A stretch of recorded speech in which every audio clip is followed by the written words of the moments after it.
He's the Director of Operations of the Joint Staff. He's going to be able to provide a much richer context on the ongoing series of U.S. military operations against the Iranian-backed Houthi terrorists in Yemen. So thank you for joining me, General. Thank you, sir. As many of you all know, we had an election back in November, and as a result of that election, an overwhelming mandate from the American people, there's a new president in the White House, and that, of course, is our president, President Donald Trump, who has immediately gotten to work on his America First agenda for the Department of Defense. Among those are four top-line points that I think are very important for those in this room to understand. Those are protecting the U.S. homeland, deterring China, and maintaining the ability to strike America's enemies anywhere in the world, and then also asking our allies to do more. We all know that this is a tall task, to be sure. So President Trump knew we needed a certain type of leader to bring the department into the 21st century, and he found that leader in now Secretary Pete Hegseth. So in less than 2 months, Secretary Hegseth has taken monumental steps to return the Department of Defense to its core mission, which is warfighting, lethality, meritocracy. In a very, very short amount of time, Secretary Hegseth has restored the warrior ethos. He's declared DEI dead at the DoD. He's made the sovereignty of our borders a matter of national security. And we are refocused on training, fitness, and high standards across the board here in the Department of Defense. So before we get into our updates today, I just wanted to take this opportunity to say that this Department of Defense is committed to achieving our mission of maintaining the greatest fighting force the world has ever known, and returning the Department of Defense back to the American warfighter and making it more transparent to the American taxpayer. So starting out, as I'm sure you've all seen over the weekend, U.S. Central Command Forces initiated a series of operations consisting of precision strikes against Iran-backed Houthi targets across Yemen to restore freedom of navigation and reestablish American deterrence. For years, the Houthis have targeted U.S. military ships and aircraft. They've hit commercial ships as well, including U.S. flagged vessels, and they threaten our personnel overseas.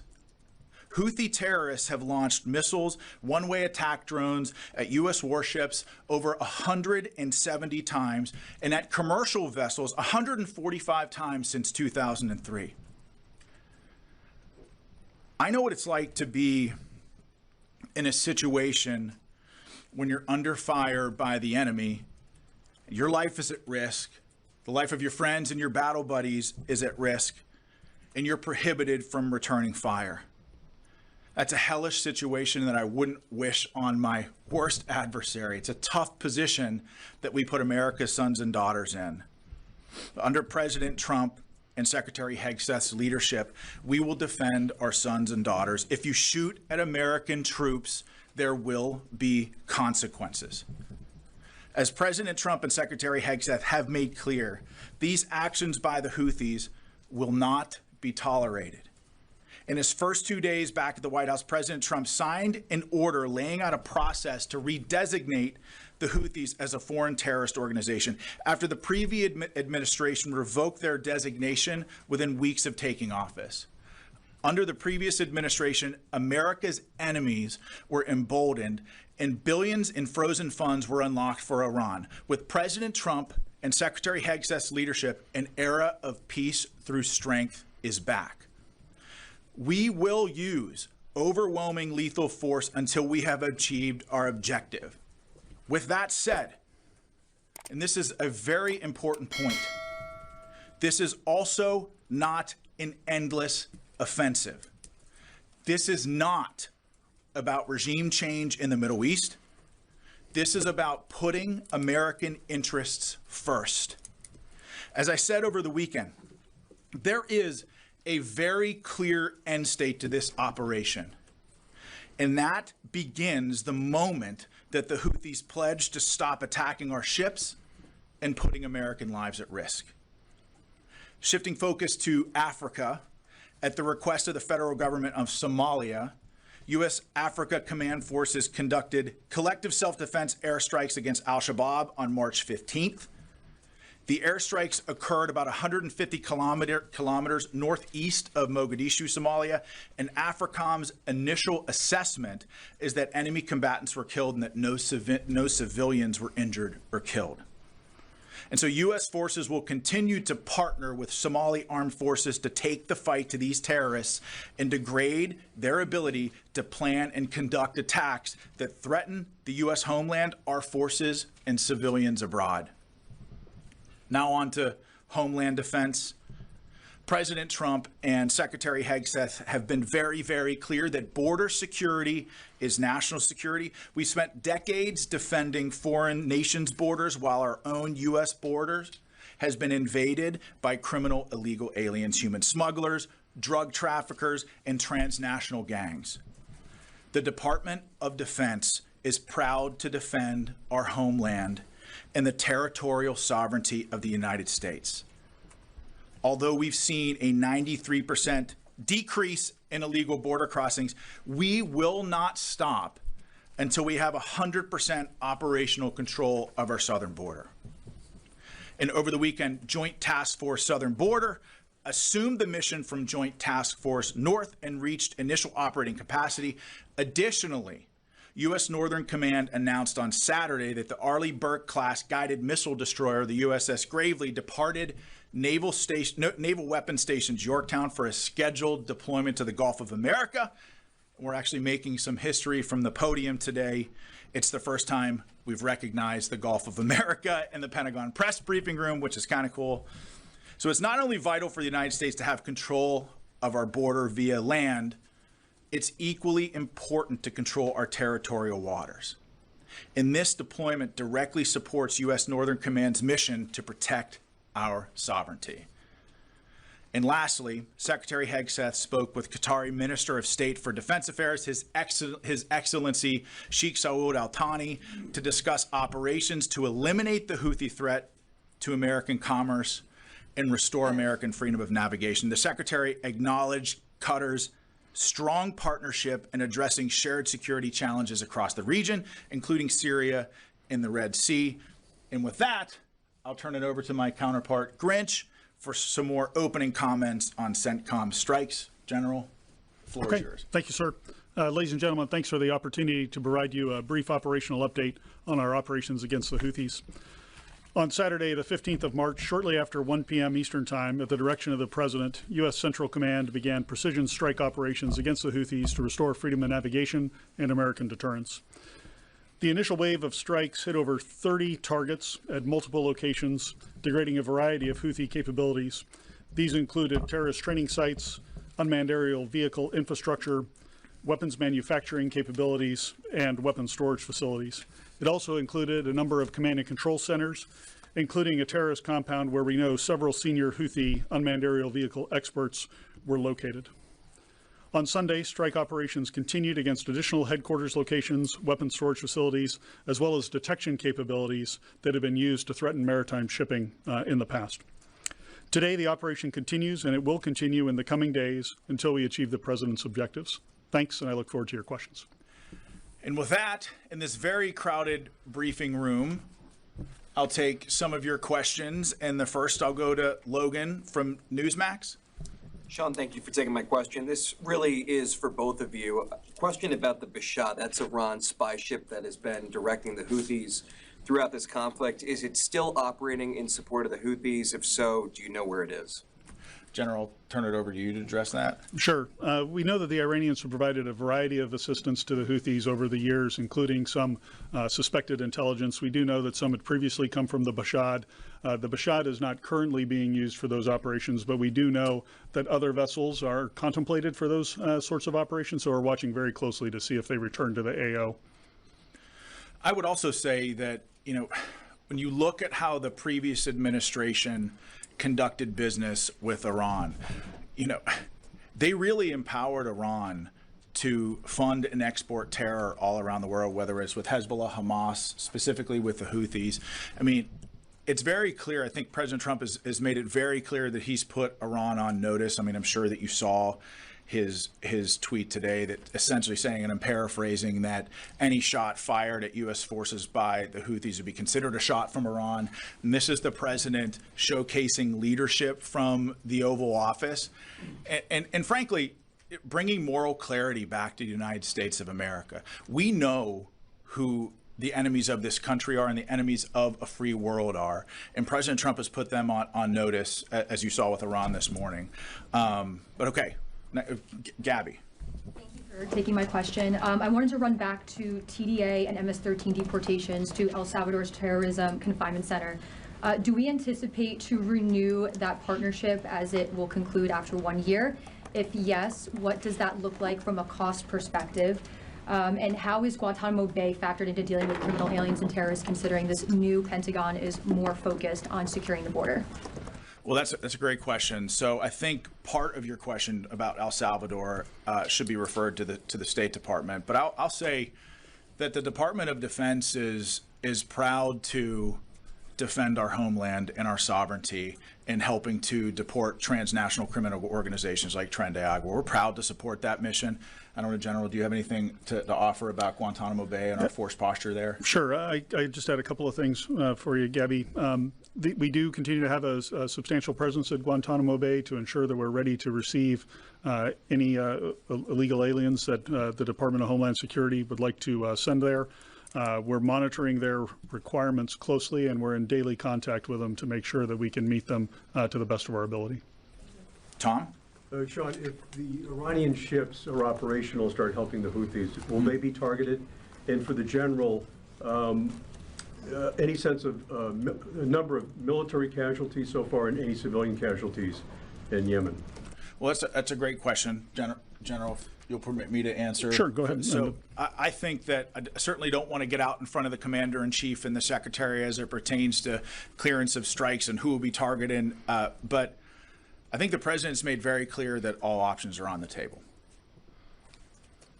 Yeah, Tom, just on your question of casualties, military casualties, we have some initial estimates. I hesitate to say what they are because they're very much estimates at this point, but I think in terms of dozens might be a safe overall characterization. Dozens of military? Yeah, dozens of military casualties so far, but I really can't characterize it much better than that at this point. We'll learn more as we go. On the civilian casualty side, no indications of any civilian casualties. We, of course, have seen some of the accusations by the Houthis.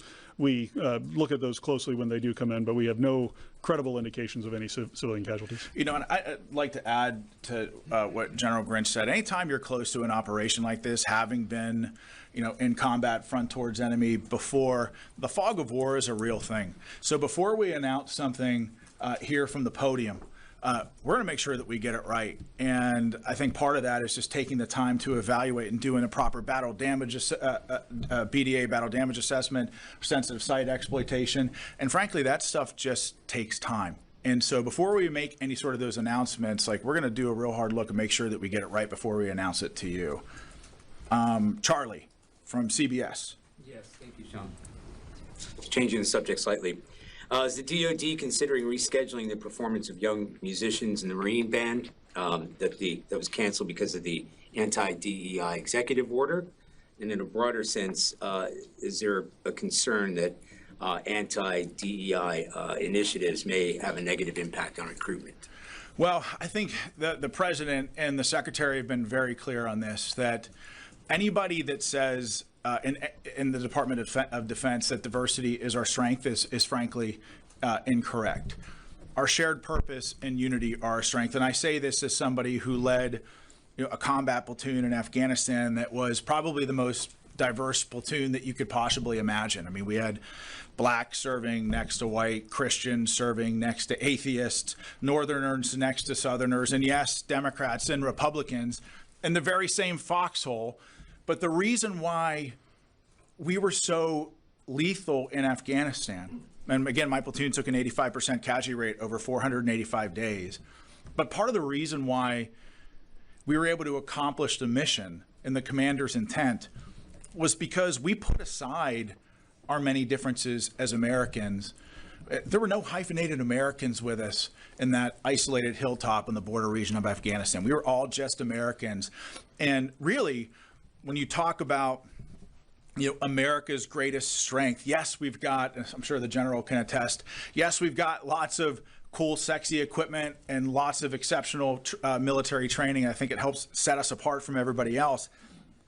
But what makes us exceptional fighters on the battlefield is our ability to put aside our many differences and unite under a common banner as Americans.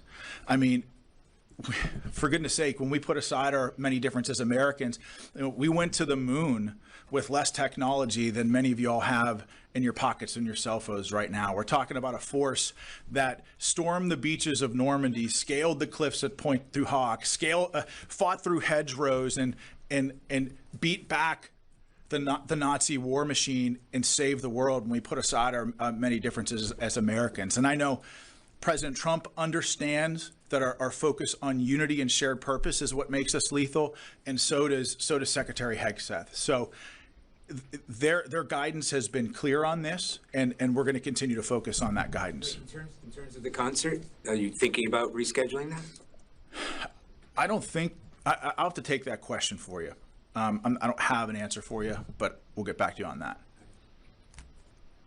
Oh, let's go to the phones. I'm getting a signal. We should go to the phones. Okay, we got JJ Green on the line from WTOP. Hey, Sean, thank you for doing this. A question about Ukraine.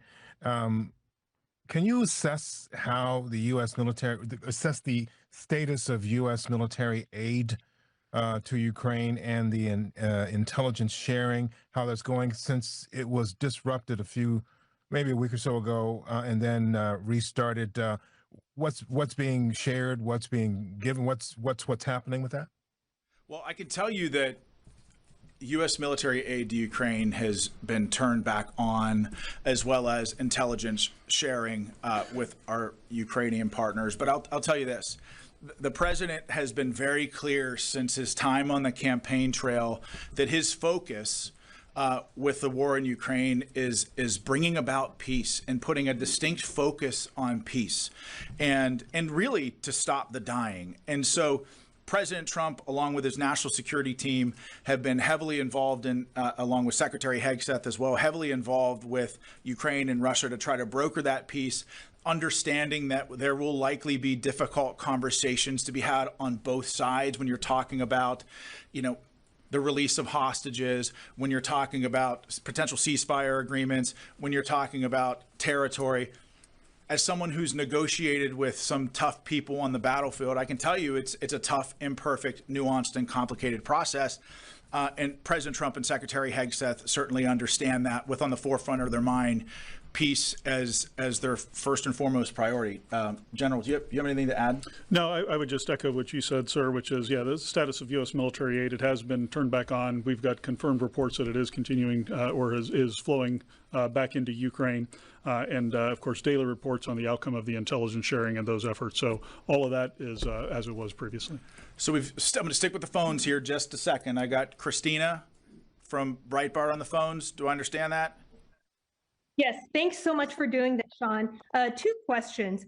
After U.S. strikes against the Houthis on Saturday, the Houthis fired drones and missiles at the Truman. Will there be a response to those attacks? And secondly, the Pentagon has deployed the USS Gravely. Can you tell us a little bit about what it will be doing there, exactly what its mission will be?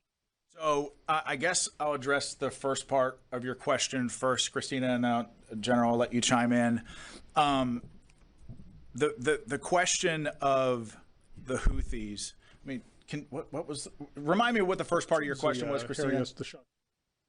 Will there be a response to the Houthi attacks on the Truman?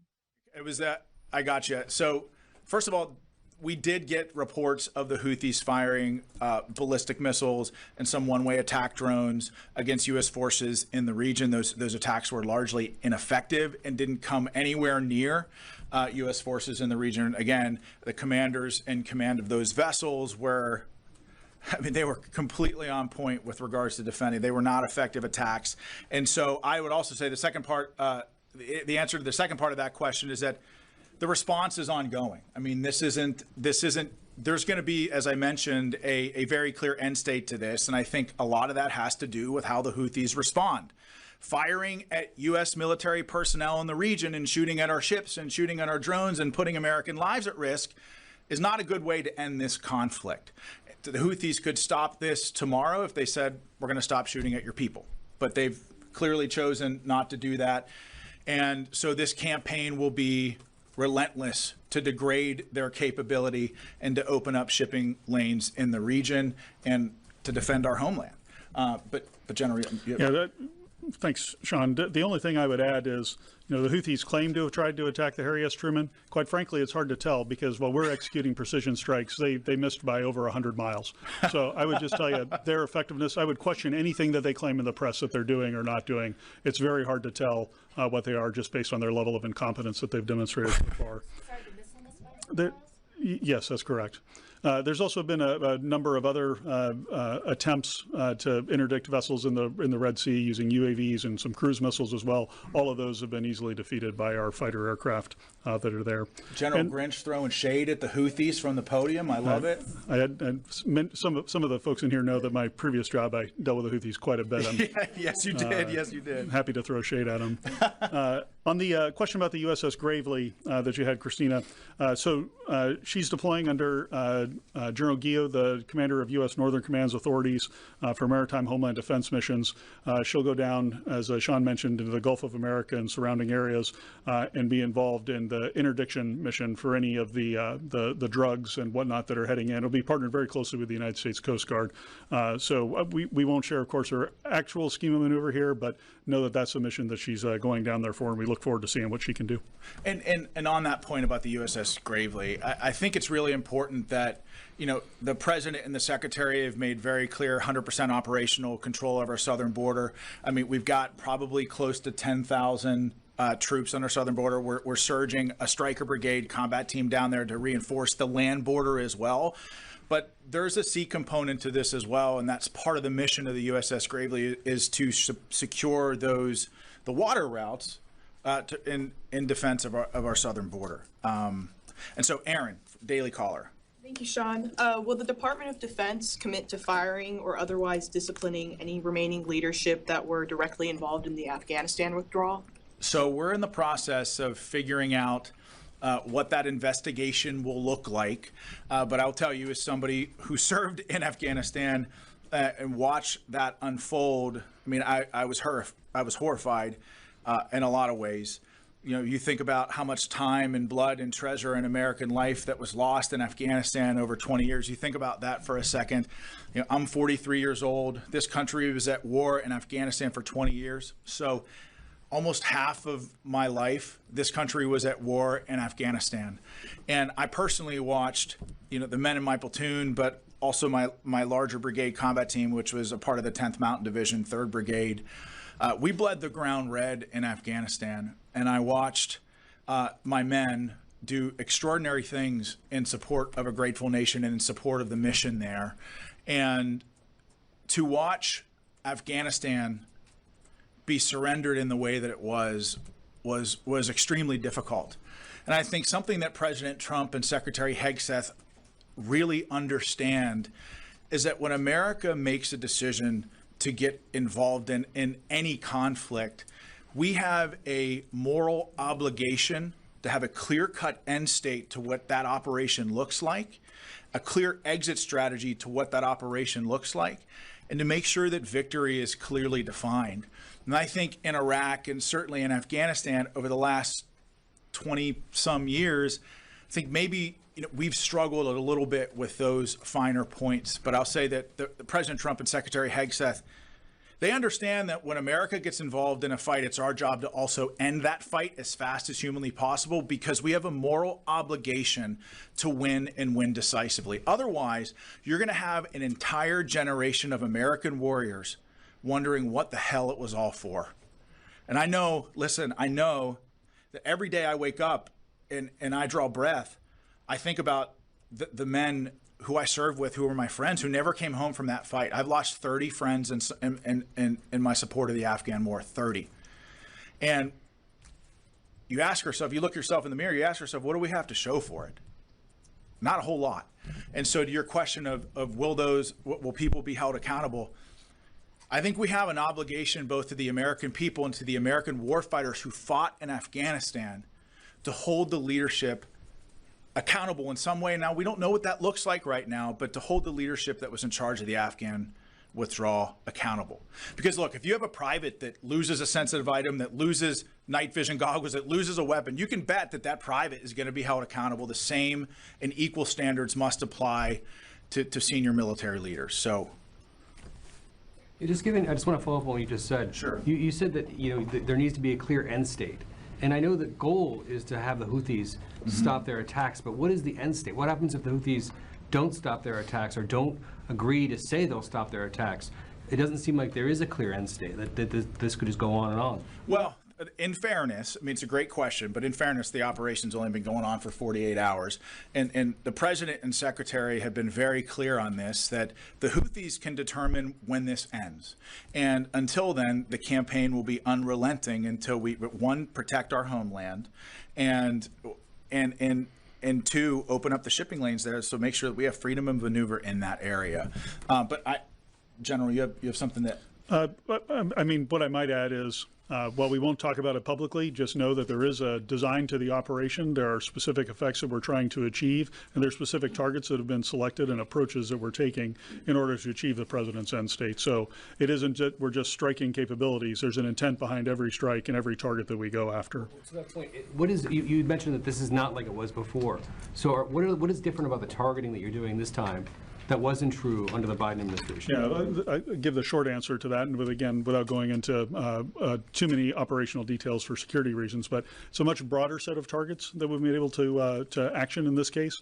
And the other key differences are the delegation of authorities from the president through Secretary Hegseth down to the operational commander. So that allows us to achieve a tempo of operations where we can react to opportunities that we see on the battlefield in order to continue to put pressure on the Houthis.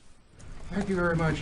Will this operation include sending ground troops into Yemen? If so, how do you achieve your objective of making them say enough without sending ground troops?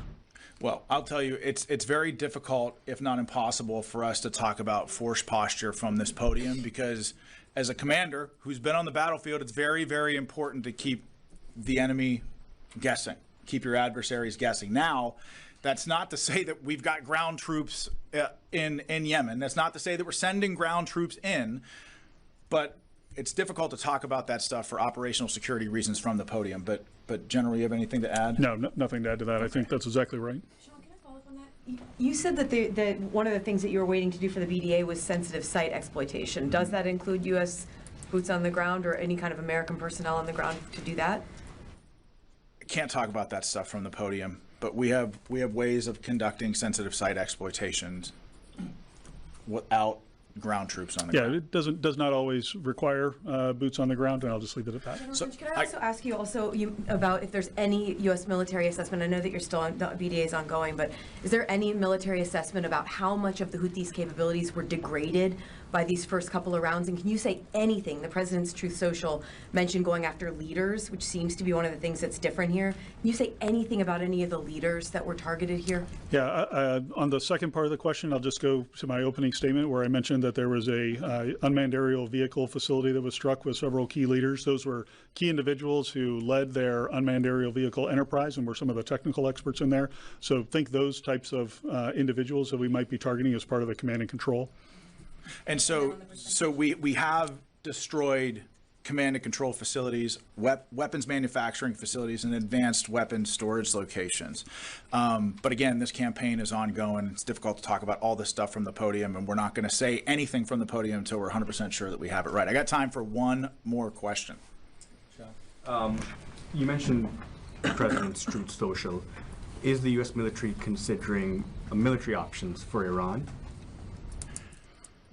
I don't want to get out in front of the president or the secretary, but clearly, I mean, I think the president's Truth Social was pretty clear, and I think the meaning is right there for everybody. I mean, I think everybody understands what he means. I don't want to get out in front of the president, but all options are on the table at this time.